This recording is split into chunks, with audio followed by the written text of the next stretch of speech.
Hi, I'm Tami Utley. Today we're going to be doing a Faberge style egg, and it's fillable.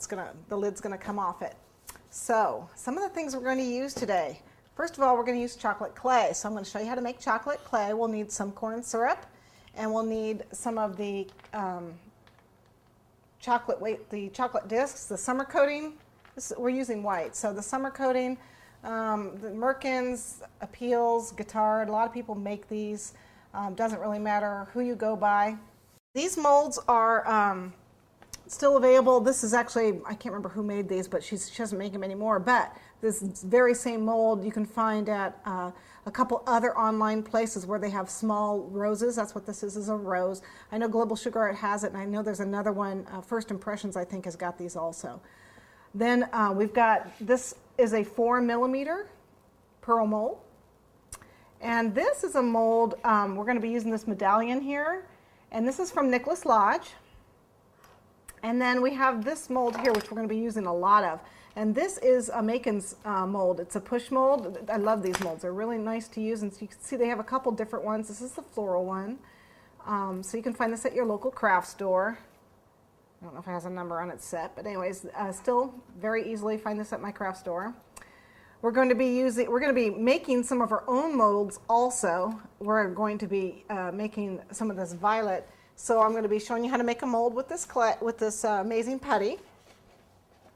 We're going to use a plunger cutter. This is a Daphne, I believe, plunger cutter. Any kind of a 4-petaled flower or 5-petaled flower you certainly can use. All right, then we're going to use a whole bunch of different luster dusts and these sparkle dusts. I've got rainbow, peony, sour apple, and this is mango. And you can get all these at the Sugar Art or ECG, which is a European Cake Gallery, which I think they're called Sugar Art now. Then we're also going to be using avocado luster dust, orchid pink, old gold, and super pearl. All right. We are also going to need a little bit of piping gel. We'll need a clay gun. I'm using this one because it's got smaller discs than the Macon's clay gun. We're going to use some gold Dragees, and we're going to use egg mold. Now, this is by ILA, and I know you can still get this mold pretty easily. I don't know if Country Kitchen has it, but there are a couple places that do carry this mold. It's got an egg, and then it's got the base that the egg sits on. Also, if you happen to have this mold, you can use this one too. This is a mold. I don't know if they make it anymore, but any kind of a plastic mold that fits together in the middle, this will also work. Either one of these will work just fine. So you can make your egg. These are practically the exact same size. This one's just a little bit higher than this one. So that's the only difference. And we can do either one.